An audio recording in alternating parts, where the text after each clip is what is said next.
चलिए, एक और खिलाड़ी ने जवाब दिया है।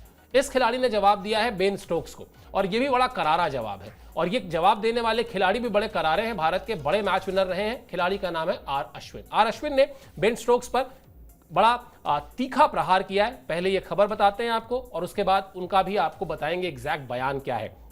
बेन स्टोक्स को आर अश्विन ने करारा जवाब दिया। पंत को लगी चोट पर स्टोक्स के बयान का जवाब दिया है उन्होंने। सब्स्टिट्यूट खिलाड़ी की मांग को स्टोक्स ने कहा था मजाक।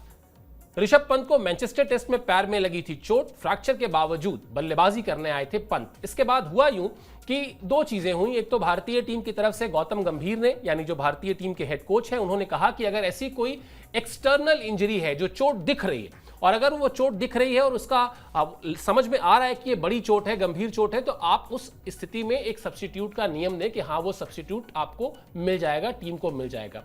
इस बारे में आईसीसी तक में चर्चा हुई थी। ऐसा नहीं है कि ये सिर्फ गौतम गंभीर के दिमाग की उपज थी ना, ये बिल्कुल गंभीरता से इस पर आईसीसी में भी बातचीत हुई, और हो सकता है इस पर नियम भी जल्दी आपको बनता हुआ दिखाई दे।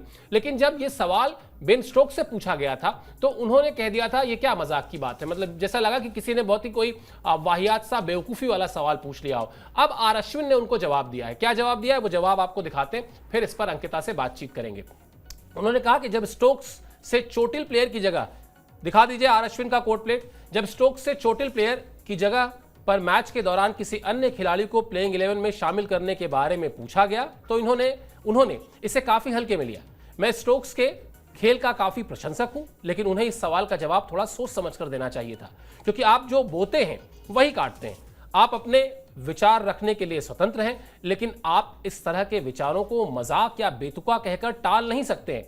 उन्होंने आगे कहा कि तमिल में एक कहावत है जिसका सीधा अनुवाद है, आपको आपके कर्म का फल तुरंत मिलता है। यानी कर्म का फल यही हुआ कि अगला जो टेस्ट मैच था, यानी आखिरी टेस्ट मैच, बेन स्टोक्स खुद भी नहीं खेल पाए, और उससे पहले उन्होंने अपना मजाक भी बनवा लिया। जिस तरह से वो पहुंचे अपने गेंदबाजों को और गेंदबाजी ना कराने से बचाने के लिए, वो 80 से ज्यादा के स्कोर पर खेल रहे दो बल्लेबाजों के पास पहुंच गए कि ऐसा करते हैं, अब ड्रॉ कर लेते हैं। तो दोनों बल्लेबाजों ने कहा थैंक यू सो मच, हम ऐसा नहीं करने वाले, अभी हम बैटिंग करेंगे।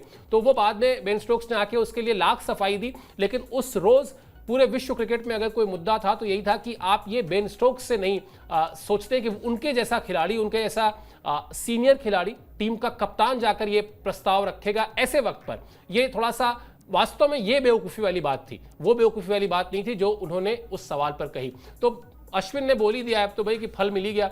और वैसे भी वो हमारे यहाँ तो कहते भी है ना कि बोया पेड़ बबूल का तो आम कहाँ से होए वाली बात है। अगले टेस्ट मैच में मतलब दोहरी चोट लगी, एक तरीके से खेल भी नहीं पाए और हार भी गए। बिल्कुल। और देखिए मतलब ये सब चीज़ें जो आपको मतलब एक्सटर्नल इंजरी जो हमने देखा भी था, तस्वीर में भी सामने आई थी कि पंत के पैर में चोट लगी थी, और वो हालांकि चोटिल होने के बावजूद भी उन्होंने उस पारी को संभाला था, और फिर रिटायर्ड हर्ट होने के बाद भी उन्होंने मैच को खेला था। तो जब आपको पता है कि इंजरी कंसर्न है और इंजरी दिख भी रही है, तो आप इस तरीके से बेतुका बयान नहीं दे सकते। और अश्विन ने सही भी कहा कि जो आप बोगे वही आपको फल मिलेगा। यानी कि मैनचेस्टर टेस्ट मैच में जिस तरीके का प्रदर्शन भारतीय टीम ने किया था, उसके बाद यहाँ पर बेन स्टोक्स जाते हैं और कहते हैं कि भाई ड्रॉ के लिए हाथ मिलाना चाह रहे हैं, और वहां से जो मुद्दा था वो शुरू हुआ था। उससे पहले भी तमाम चीजें जो थी वो भी शुरू हुई थी। लेकिन जब बात आती है अगले मैच की, तो अगले मैच में वो खुद भी नहीं खेल पाए और भारतीय टीम ने वहां पर कमाल का प्रदर्शन किया। तो सोच समझकर अगर कोई खिलाड़ी किसी के लिए बोलता है, और ये मजाक नहीं था, बिल्कुल भी मजाक नहीं था। और जब चीजें दिख रही हैं आपको कि भाई पैर में ऋषभ पंत की इंजरी है और वो खेल नहीं पाए थे, और वो मैच हमने देखा था कि उस मैच में भारतीय टीम ने कमाल का प्रदर्शन किया था और मैच को ड्रॉ भी किया था। तो अगले मुकाबले में फिर वही हुआ कि आपको एक्शन का जो रिएक्शन है वो भी दिया गया। भारतीय बल्लेबाजों ने, भारतीय गेंदबाजों ने कमाल का प्रदर्शन किया, और टेस्ट मैच जो है वो सीरीज जो है वो ड्रॉ करवाई। बिल्कुल, और सीरीज ड्रॉ कराई, और वो इस तरह की परिस्थितियों में कराई कि उसको ना सिर्फ भारतीय क्रिकेट फैंस बल्कि दुनिया भर में वो लोग जो क्रिकेट पर नजर रखते हैं वो उस ड्रॉ में भी भारतीय टीम की जीत देख रहे हैं। क्योंकि जिस तरह से पिछड़ने के बाद 2-1 से सीरीज को आपने बराबर किया, जिस तरह से यंगस्टर्स के साथ बराबर किया, जिस तरह भारतीय क्रिकेट के जो दिग्गज 3 खिलाड़ी थे यानी रोहित शर्मा, विराट कोहली और आर अश्विन की गैर मौजूदगी में किया, एक यंग कप्तान के साथ किया, ये सारे वो आप कह सकते हैं पहलू है जिसके बाद इस ड्रॉ में भी भारतीय फैंस के साथ साथ तमाम क्रिकेट फैंस ने जो है उसको भारत की जीत ही बताया। तो ये बेन स्टोक्स के लिए तगड़ा झटका लगा है। और अब ये जो उसमें आर अश्विन ने भी एक तरीके से आग में घी डाला है, दिखाया है आईना की, देख लीजिए, मजाक कहना या किसी के सवाल को बेतुका कहना, उससे पहले उस सवाल को समझना, उस सवाल की गंभीरता को समझना बहुत जरूरी है।